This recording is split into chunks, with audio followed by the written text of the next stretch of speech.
Okay. All right. So I'm just checking. Can someone give me some guidance as to whether the special envoy from China is on the line?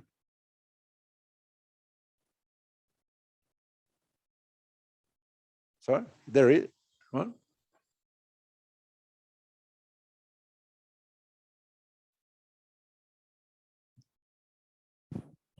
One minute. Well, look, while we're doing that, well, the only thing is everyone's got their headphones, so I won't ask the rest. The rest of the panel, who I'll ask to come up when convenient, Martina Merz, the CEO of ThyssenKrupp, Dr. Mohammed Hamad Al-Rumi, the Minister of Energy and Minerals from the Sultanate of Oman, Mr. Zamani Saul, the Premier of the Northern Cape of South Africa, Marco Alvera, a renewable energy and hydrogen entrepreneur is described here, but he's better known as the author of a brilliant book on hydrogen and the former chief executive of SNAM, which is the big Italian gas utility, and of course, Dr. Andrew Forrest. And Andrew, why don't you come here and I'll sit down on the end here. Right. Yeah, I'll sit here. So, hey, how are you? Good. So we're just, here we go. Very good.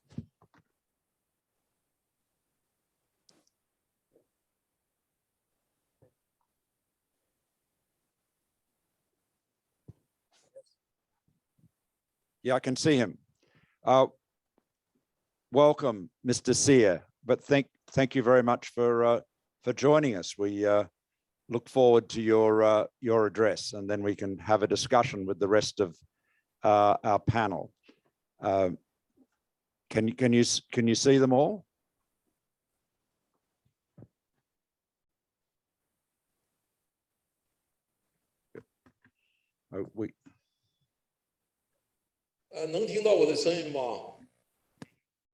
Yes, we can. We can hear you now. So, well, we're all here committed to the green hydrogen revolution, and I have with me on the stage here, is joining you, or you virtually, of course, Mr. Zamani Saul, the Premier of the Northern Cape of South Africa, Dr. Andrew Forrest, whom you know, founder of Fortescue Future Industries, Martina Merz, the CEO of ThyssenKrupp, Dr. Mohammed Hamad Al-Rumi, the Minister of Energy and Minerals from Oman, and Marco Alvera, the former chief executive of SNAM and author of very important work on green hydrogen. So we look forward to your invite you to address Mr. Sear. 谢谢主席。大家好，很高兴参加今天的全球绿氢大会。借此机会呢，我从全球气候治理、中方的气候行动、中外务实合作3个方面，同大家分享对绿氢发展的一点看法。首先，发展绿氢顺应了全球低碳转型创新的大趋势。IPCC 最新发布的第6次评估报告显示，全球平均气温已经较工业化前的水平上升了1.1摄氏度左右，气候变化日趋严峻紧迫，这已经是不争的科学事实，也是对全球生存与发展的共同挑战。巴黎协定彰显了全球绿色低碳可持续发展的大趋势，是2020年后国际合作解决气候危机的制度安排和希望所在。2021年召开的 COP26 就坚持多边主义、落实气候公约和巴黎协定，加速转型创新，发出了积极的政治信号，做出了一系列的安排，完成了实施细则的谈判。当前全球气候治理正经受新冠疫情、地缘政治、经济震荡、能源安全、单边措施等多重挑战，需要各方统筹当前和长远、局部和整体，强化行动与合作，履行公约和巴黎协定，实现将全球温控限制在2°C以内，争取1.5度的目标，实现巴黎协定的目标。能源领域绿色低碳转型是关键。格拉斯哥大会也就氢能的合作提出了相关倡议，包括中国在内，很多国家都对此表达了积极的态度。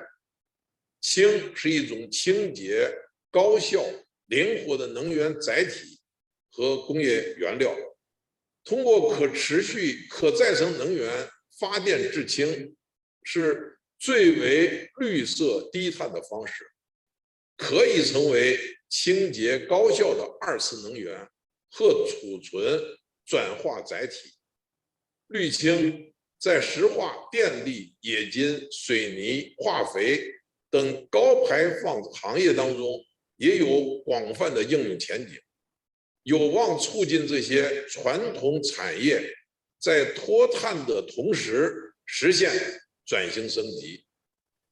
绿氢是统筹解决全球气候变化、能源安全与转型、传统产业升级的一个重要的措施。尽管全球绿氢的开发与应用还面临一系列的技术、政策、资金、标准等方面的挑战和障碍，但是伴随着以绿色低碳为特征的能源产业和技术变革在世界范围内在兴起，绿氢发展会不断地加速，应用场景会日益的丰富，将促进实现经济、社会、环境、气候、能源、安全多领域协同增效。第二，发展绿氢将成为中国碳达峰、碳中和的重要行动。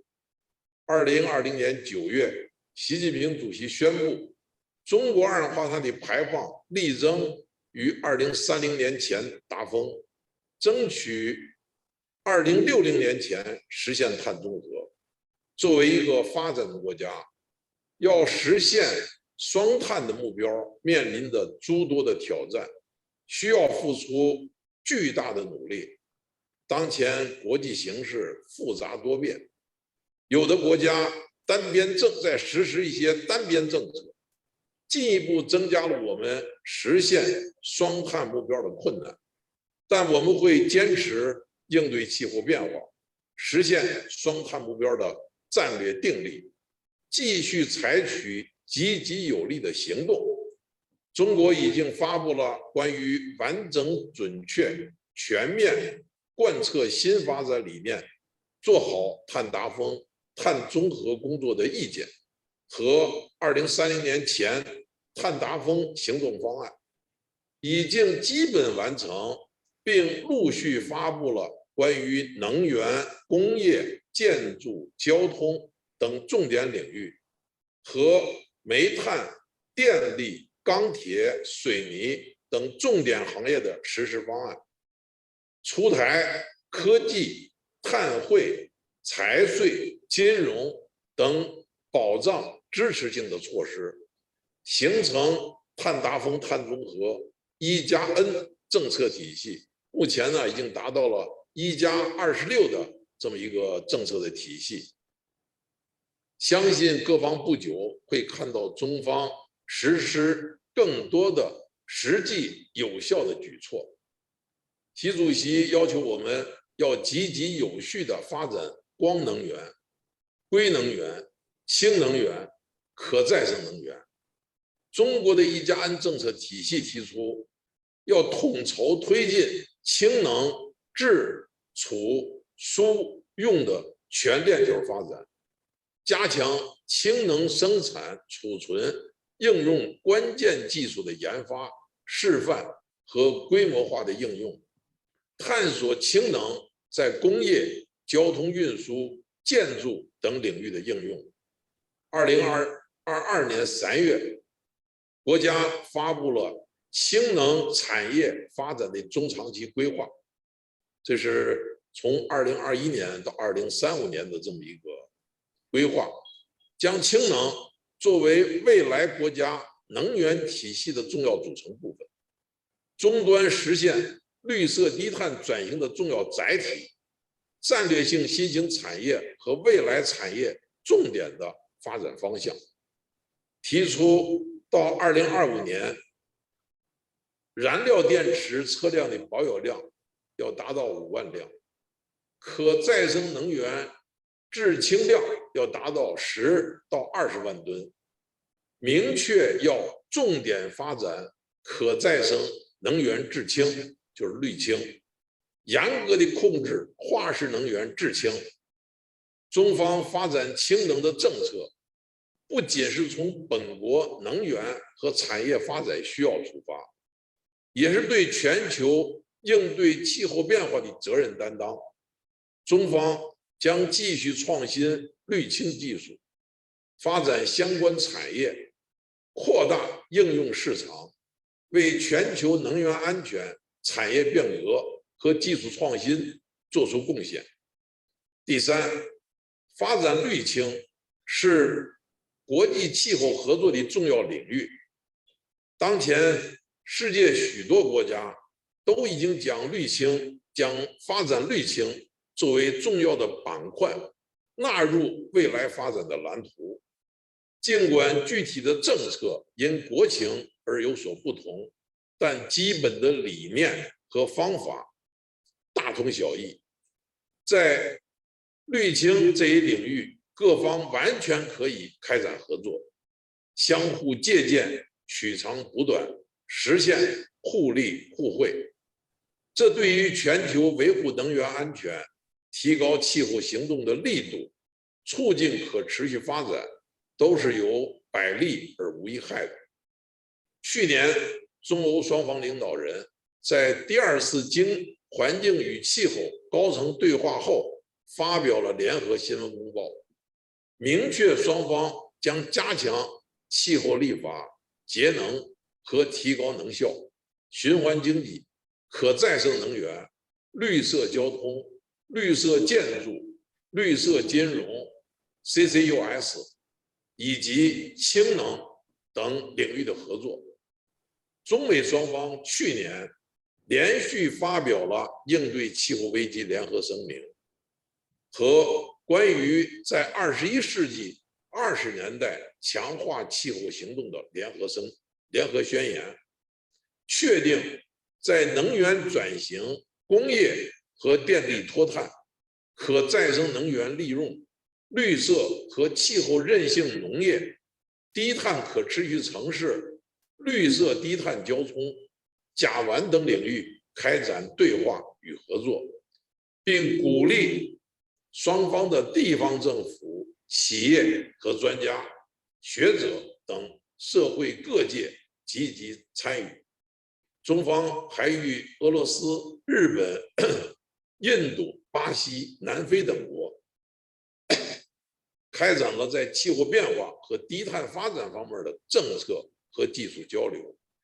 我们愿意与有意愿的所有国家共同在第三方、在发展中国家开展清洁可再生能源的合作项目，帮助这些国家保障能源稳定安全供应的同时，实现公正的绿色低碳转型。氢能在双边和多边气候合作当中，可以作为一个重要的领域，也是一个重要的机遇。中国2021年制氢产量约3300万吨，可再生能源装机容量已经达到了10亿千瓦，在滤清制造、供给这个产业发展上还有很大的潜力，市场和投资前景广阔。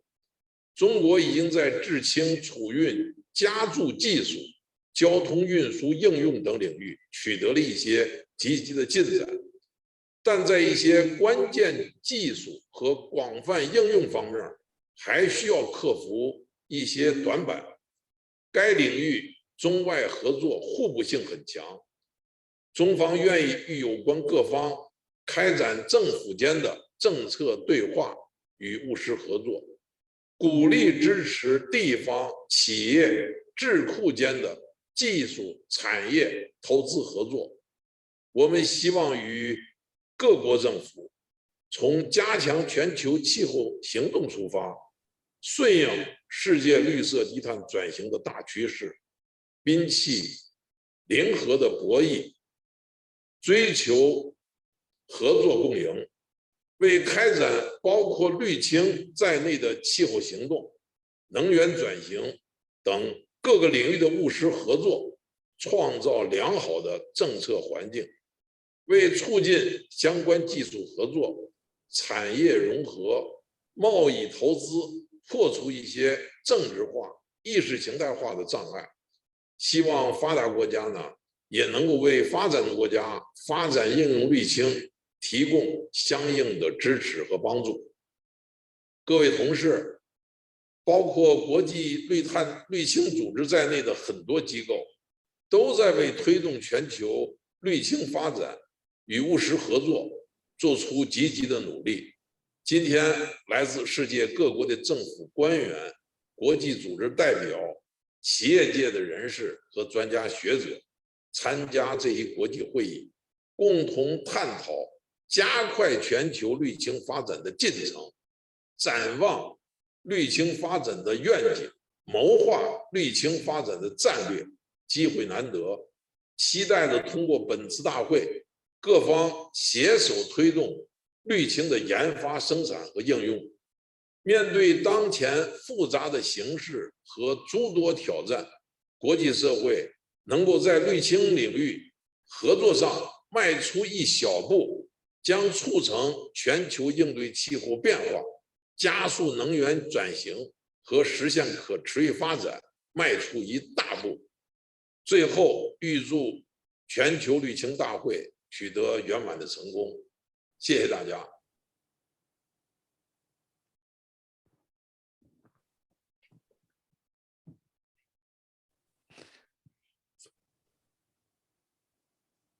Thank you very much.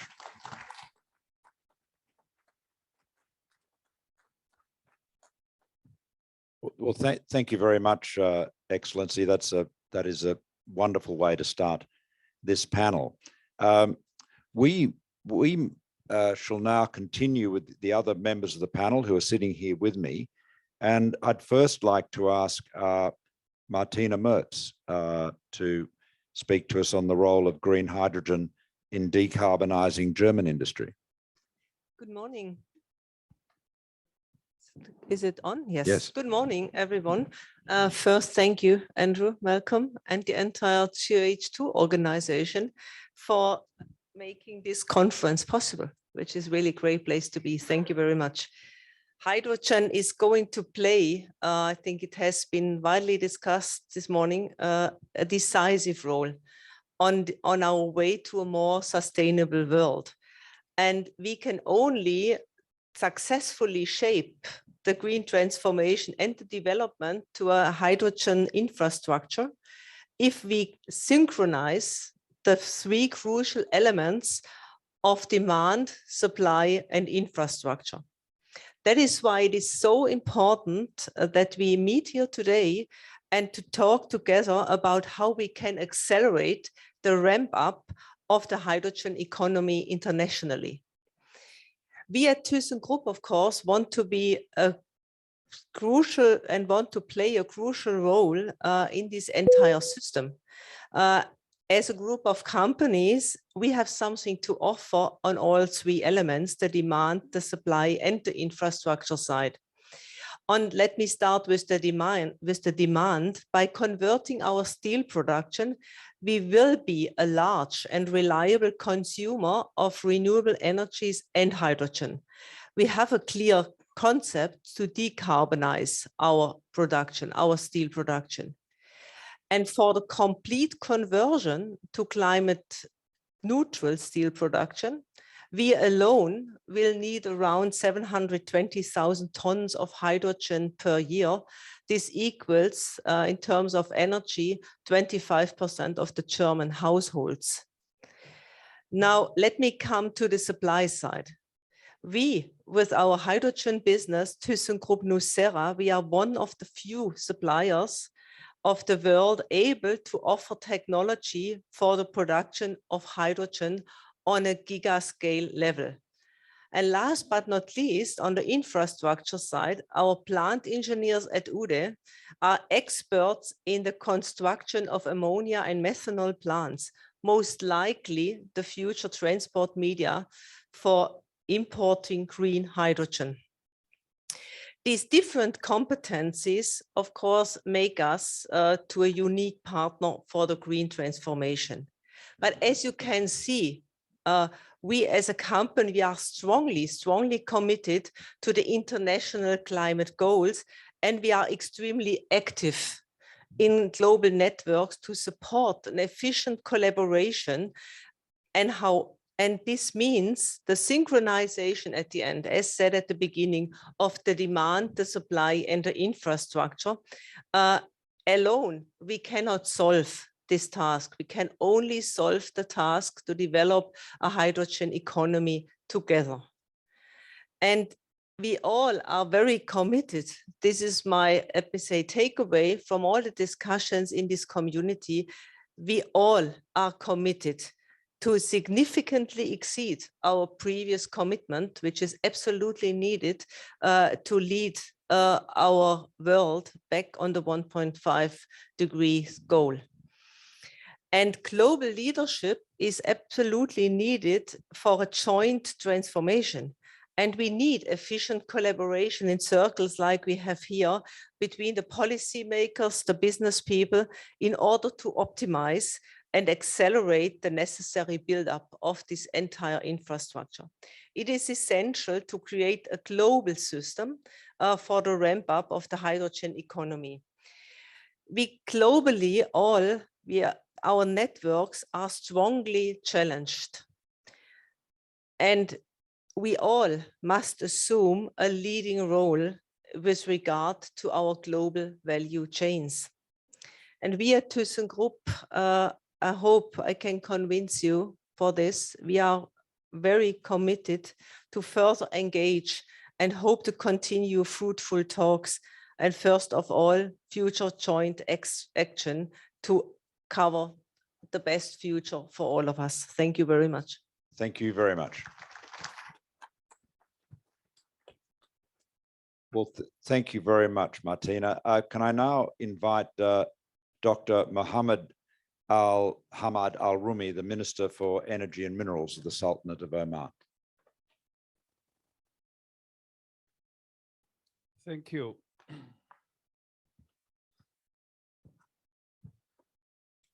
Let me get organized here a little bit. Yeah, that's not part of the organization. There's an old saying, I believe it's an English tradition that says you cannot teach old men, I changed that part, new tricks, all along those lines. I'm here really to argue that we can't teach ourselves new tricks. And that is really what brought me here in this beautiful city of Barcelona. I'm here really to learn from experts or experts to be on the subject of discussion today, which is really work in progress. Let's all admit that we are learning as we go along. Hopefully, we'll leave here in 2 days' time with a briefcase full of new tricks. So thank you very much. My name is Mohammed Rumhi from Oman. I have spent all my adult life, fortunately or unfortunately, working and living with what I call old tricks. Many of you will call it oil and gas. The new trick for us in Oman is what is now referred as energy transition, environmental transition, economic transition, and yes, it does include social transition too, which we are determined to deliver to our people and to the world community as our contribution to the goal of decarbonization of the world and managing the challenges of global warming, at the same time delivering clean energy to our people while diversification of our economy too, from oil and gas to green-based economy. Hence our interest in this hydrogen economy. I think all of us believe that we have an opportunity here to contribute to the future of providing solutions on the need of replacing or replacement of oil and gas, not only as energy, but also in other roles that oil and gas currently plays. For example, petrochemical, fertilizers, etc. This is where hydrogen agenda comes into play. And this is where I think, or we think, Oman can take a position in addressing for today's problem and providing solution for tomorrow. As we all know, hydrogen option comes with many challenges. And perhaps it's one reason why we are gathered here in Barcelona to find out or to declare that we are ready to face these challenges, as we have and continue to face challenges, particularly in our world of energy. Not only that these challenges are solved, but opportunities are created at the same time. We in Oman have identified a number of these challenges and possibly opportunities too. For example, use of hydrogen in decarbonization of our day-to-day industrial output, such as what we've had already, production of green steel, green aluminum, and the list is rather long. Use of hydrogen in transportation sector, use hydrogen in the production of the fertilizers and the ammonia of this world, and accelerate our conversion of gas-based power generation to renewable-based power system. This also may apply to production of desalination water, which in our part of the world rely heavily as a source of drinking water. There are opportunities in creating industries associated with hydrogen supply chain, from renewable power, transportation, production of hydrogen and ammonia, and all that goes with it. And the list really continues. And I'm sure today and tomorrow, we will hear more and more of these challenges, and potential solution hopefully will be discussed. There are indeed many unknowns, or at best, not well defined in the context of hydrogen economy.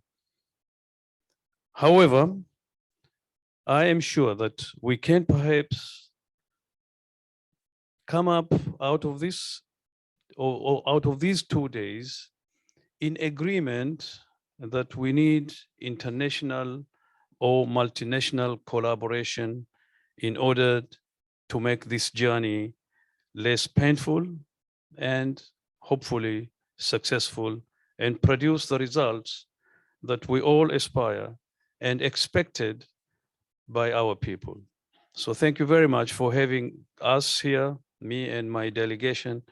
We thank you, the organizers, for giving us this platform. Thank you very much.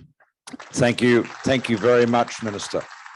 Thank you. I'd now ask Premier Zamani Saul, who is the Premier of the Northern Cape of South Africa, to speak to us. Thank you very much, Program Director, Mr. Turnbull, and my sincere regards to my co-panelists, ladies and gentlemen. On behalf of South African government, I wish to thank you for this prestigious platform to enable us to briefly present our infrastructure investment plan and the critical role of green hydrogen production. This is an extraordinary effort to build trust, obtain investment, and support to advance the principles of just transition. As a country, we placed hydrogen production and use as priority sector in the big frontier for investments. This is all because green hydrogen presents a unique opportunity for South Africa to contribute to the decarbonization of hard-to-abate sectors in developed economies. The opportunities in green hydrogen production presents us as a country and a province with an opportunity to marry our mineral endowment with our renewable energy endowment to drive our reindustrialization program. South Africa has been researching the potential of green hydrogen economy since 2007 through the Hydrogen South Africa led by the Department of Science and Innovation. Over the past 18 months, Infrastructure SA, which is Infrastructure South Africa based in the presidency, has been working with the Northern Cape and Gauteng provincial governments to develop catalytic green hydrogen projects. There are 4 things that set Northern Cape apart from the rest, which means there are 4 discriminators that we have identified. Number 1, the massive land size and natural endowment of the Northern Cape. Northern Cape is one of the 9 provinces in the country, and its land mass is about 375 square kilometers. It's bigger than Germany, but with a population, with a very low population density, which is 1.3 million. And it also have about 330 kilometers of coastline. Number 2, 60% of South Africa's renewable energy programs are in the Northern Cape. Over the past 7 years, we've got more than 75 billion rand investment in both solar and wind energy in the province. And that accounts for more than 60% of all investments in renewable energy. And number 3, large industrial base, which can be an off-taker for hydrogen, and that would also include local demand. And lastly, significant knowledge and expertise for the feature trope technology, which should be used when you embark on hydrogen production. These projects and strategies, together with the Department of Science and Innovation Hydrogen Society Roadmap for South Africa, will be the foundation of a national green hydrogen strategy. We are in the process of developing South Africa's inaugural country investment strategy, which we call as the CIS. The CIS aims to position South Africa as a key preferred African investment destination for green hydrogen. Green hydrogen is not only potentially catalytic for the Northern Cape, but for South Africa as a whole. It presents a real reindustrialization vector and a potential enabler for mineral beneficiation by coupling our mineral resource endowment with green hydrogen. South Africa is unequivocally part of the just energy transition revolution. We are also prepared to sensibly confront the challenges that come with this just transition. Thank you very much, Program Director. And we are very happy to be here. Thank you. Thank you very much. Thank you very much indeed, Premier. For the next reflection on green hydrogen, I'd ask Marco Alvera to speak to us. Thank you, Mr. Chairman. The European Union was born as a European coal and steel community in 1951. A group of us are working really hard so that the European Union progresses as a hydrogen and coal community. That is really what is necessary, also given the very severe energy crisis that we're in. Today, we're paying Russian gas 100 euros per megawatt hour, and we can make green hydrogen land in Europe this decade at 25 euros per megawatt hour. The company I was with until last week, we committed to a 25 billion euro investment program to bring hydrogen, green hydrogen from North Africa and the Middle East into Europe through the existing gas pipeline system. It only costs 5 euros per megawatt hour to move green hydrogen from Tunisia into Germany. It will cost a little more if we bring it from Oman. There will be two distinct hydrogen markets. There will be a gas market flowing through the pipelines for the very heavy industry. And then there will be a liquid market really replacing the diesel in the mobility sector for ships, for some storage applications. And so there will be ammonia and the other derivatives. We can use a lot of the existing infrastructure. We have proven that you can store 100% hydrogen in the existing gas reservoirs. That makes it almost free to store hydrogen. To put it into perspective, a lithium battery costs $150 a kilowatt.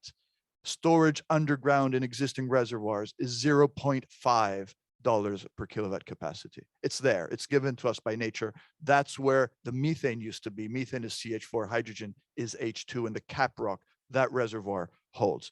So I would say over the last 6 years, we've hired 1,000 people to work on this. Europe now has a plan. There is a hydrogen backbone that is being built, a lot of repurposing, a lot of using of existing infrastructure. It will be cheap and it's ready. To Martina's point, the demand is there. Our job as entrepreneurs is to go and look for that demand, to turn the commitments of Amazon to get to net zero. Amazon doesn't know how much hydrogen they will need, where and by when, because they think in 6 months procurement cycles, and now we're talking 2030. So we need to sit down with the big consumers and figure out how much hydrogen they need, where and by when. And we will deliver it at energy costs that are much cheaper than today's. So what's really missing, and why have I left Snam? What's missing is a new type of energy company to be incredibly entrepreneurial and break through the mold and develop 4 or 5 big projects, landmark projects in the next 5 years. That's really the challenge. If we build these 5 projects, connecting the dots, connecting, as Martina said, the upstream, the midstream, and the demand, then the rest of the industry will follow. I loved the minister's reference to the old tricks and the oil and gas industry. I left the oil and gas industry not because there's brilliant people who work there, but just the way these companies are organized won't let that industry get there in time. And as our chairman said, we are running out of time. We need to keep 1.5 degrees alive. And in order to get these projects done, we have everything we need. We have the technology, we have the capital, we have the demand. We need to connect the dots. We need the entrepreneurial energy that I sensed this morning having breakfast with some new friends from FFI. And congratulations, Andrew, for putting this together. We need this ability to really see this as the only way to keep 1.5 degrees alive and save the planet, the only way to get off hostile forms of supply coming from the East in Europe, but also the biggest reallocation of capital. As our chairman said, this is a trillion and trillion and trillion of dollar opportunity. They say Bloomberg, Goldman Sachs, McKinsey, IRENA, they all agree now on what needs to be done. 4 things: renewables, hydrogen, storage, and interconnections. These 4 things will require $150 trillion of CapEx. But guess what? Once the CapEx is in the ground, the marginal cost of this energy is 0. So we are building the infrastructure once we connect Oman to Germany through a pipeline, through liquefaction and ships. That connection is like the roads that the Romans built. I use the Via Aurelia, it was built 2,000 years ago. I use that road today to go to my country house. It's bigger, it's faster, it's safer. But once we connect Tunisia to Germany and beyond, that connection is a permanent connection. And that's exactly the type of infrastructure that the investment funds, the pension funds love to invest. So I think we have everything in place. We just really need to break the mold, get some entrepreneurs, as we're doing. These conferences are very helpful. But another important point that we'll be discussing in the next 2 days is that we won't get anywhere if we don't have a standard. because today no one knows what hydrogen means. Once it's on a ship, if it's black hydrogen made from coal or the greenest of hydrogen made from Omani sunlight, it's indistinguishable. That's why the first and foremost thing we need to do, and that's why the board made such progress in the last few weeks, we need to come up with a standard to decide and define what hydrogen is. And then the $1 trillion will follow and the market will become global. I don't want to oversimplify, but I've been building offshore, very complex first oil development in the Barents Sea. Like, this is plain vanilla compared to some of the oil and gas projects where we're drilling 2,000 meters below the water. So I want to sound this optimistic note, not to oversimplify, but we have everything we need. We just need the people now to make it happen and the energy to make it happen. Thank you. Thank you. Thank you very much. Thank you very much, Marco. Now, Dr. Andrew Forrest, you have a microphone and you have the vision. So let's hear it. Thank you, Prime Minister Turnbull. Can everyone hear me? Or Yeah, try that one. okay, thank you for catching up. The energy to make it happen. That is a really key word. You are all here, I think, at a very historical time. The launch of both the Green Hydrogen Association and the fact that we will soon launch the Green Hydrogen Standard is pivotal in the world. But maybe just let me return to that. What I want to share with you is an hour-and-a-half flight. It's quite a long time, which I took flying over part of Russia. And every few kilometers, there were these huge chimneys, these stacks, and most of them were alight, burning the methane.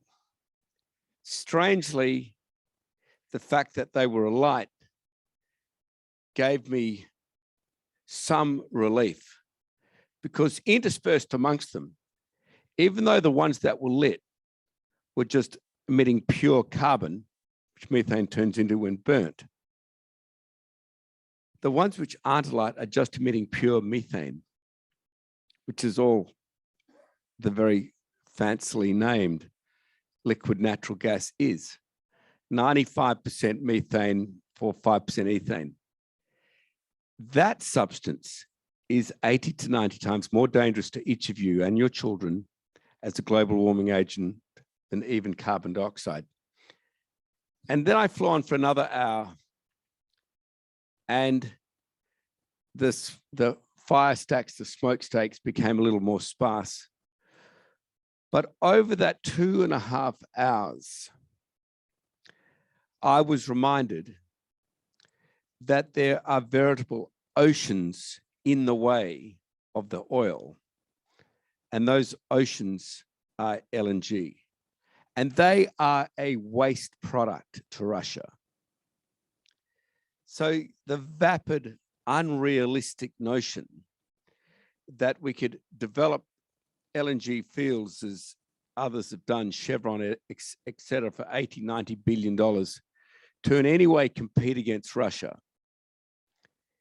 is farcical.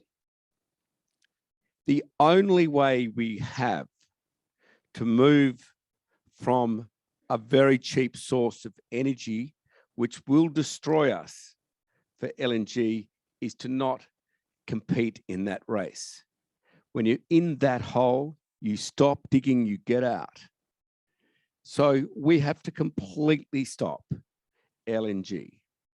We have to completely stop coal, and both of those notions are impossible without a replacement.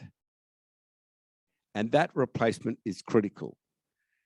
We all know now that when the tanks rolled over the borders, what funded not just the fuel in the tanks, but the weapons themselves, is the European markets, particularly for that LNG. And when we sat down with the German government and they asked for not 5, but 15 million tons of green hydrogen, that was a number which was able to completely replace the calorific energy of the 52, 53 billion cubic meters of gas, which Germany alone imports each year. Getting out of that race completely means we need a completely different commodity. And we do not know what that commodity is. It's so obvious to all of us that we'll never compete against Russia if we want to compete in that race. So the idea is to not be in it at all. We have to get out of fossil fuels. They are cooking our planet. I just want to give you another sad statistic. Accidentally, it's mostly in the same continental part of Russia, and that's the necklace of death. And the necklace of death, most of you know of as the permafrost. The Russian permafrost is itself an ocean of methane, carbon dioxide, organic matter, and reasonably safe while frozen. And it's massive. 2.5 times the size of Australia, stretched around the Arctic. Yet people still argue that the Arctic is not warming at 400 to 500% quicker than the rest of global atmospheres for anything but the permafrost. The permafrost is so obviously melting now. Great holes are appearing everywhere across it. And if it lets go, the Russian scientists we speak to say you will see a rapid 10-degree increase in global temperatures. Do you want to take that bet, ladies and gentlemen? We don't want to take that bet. That's a really bad bet. And why should we have to be asked, do you want to take that bet? It's obvious. No, that's a stupid bet. Why don't we as the community have the power to say we're not taking that bet? World move, politicians move, businesses move.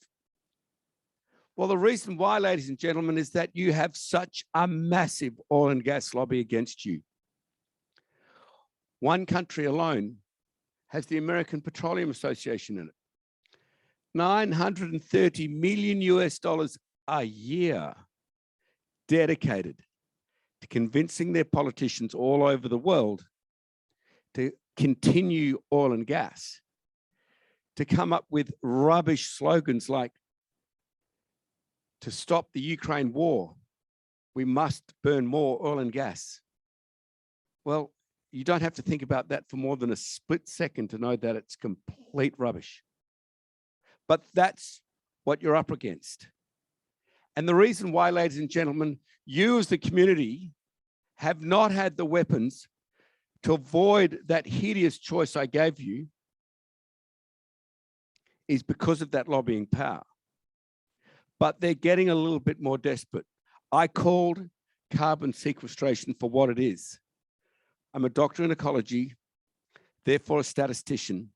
If something fails 19 out of 20 times, or it's working for 4 to 5% only of the carbon sequestration, which you got your license to build a Wheatstone or to build huge oil and gas projects, then that statistically is a complete failure. It is irrelevant.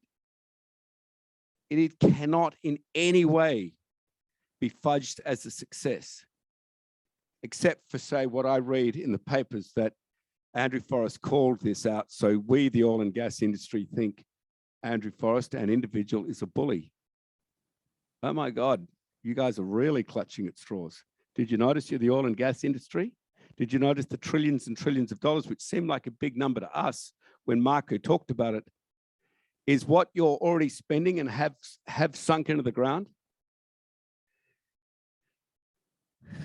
To make us all able to have a choice which the younger generation really understands. If you ever want to know if what you're doing, being in this room is right, just ask one of your kids or their friends. They'll tell you, be there. This is history, mum and dad, carer. It's where you must be. And why? Because there is a fuel which will save the planet. And it's not hydrogen that can be black or gray or that great fudge blue. It is what you are declaring as green hydrogen in the next 48 hours. And please don't mistake how important that is. I'll give you something from a completely different field. Not science, but anthropology, human rights. The oldest, most vicious crime in the world is modern slavery. All of you have heard that term. Let me assure you, only a few short years ago, no one had heard that term. You couldn't legislate slavery out, you couldn't outlaw it because you couldn't even agree what it was. And if you think that you can define something easily, which everyone can agree on, let me tell you, it took a 3.5-year battle from Negev in Iraq to the Vatican in Rome to Washington, DC, to every part of the world. And we slowly convinced the world that there is a term called modern slavery, even though 2 of the world's most populous countries banned the term legally for the initial 2 years after we introduced it, and now have dropped that legislation. That term modern slavery now allows ex-prime ministers like Malcolm Turnbull to kick off the Modern Slavery Act. All over the world now, we all know what modern slavery is. We can declare it illegal because we're agreeing on what it is. This wording, this addition to the lexicon of those 2 words signals now the end of modern slavery, because we now know what we are fighting. And that's what we've been missing in the march against climate change.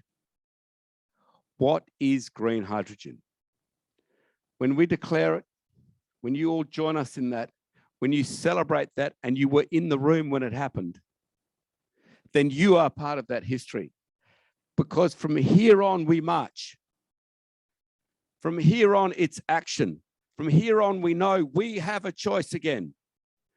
It's not how quickly do we cook this planet and our future of the entire Anthropocene. It is how quickly do we save it, because we now have the fuel that will do it, and therefore there is no choice. We will take the decision, the action, and we will march against the hideous propaganda which the fossil fuel sector is still putting out, and we will instead invest our taxpayers, our publics, our own investments, our retirees into saving the planet and a better future and a better standard of living than this train crash we will be on otherwise. So I want to thank you all for being here with us. Thank you to the fellow directors, Chairman Turnbull. We must march. We now have the green hydrogen standard with us. We can take action, and we will not allow big petrodollars to cook our children. Thank you. Thank you.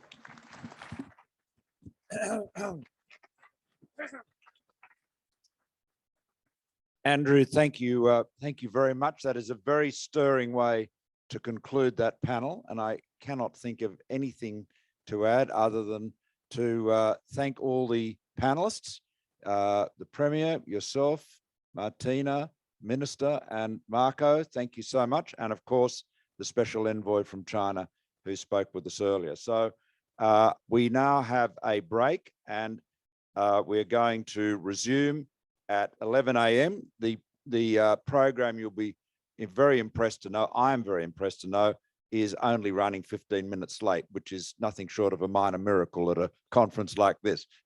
Great tribute to the organizers. Thank you very much.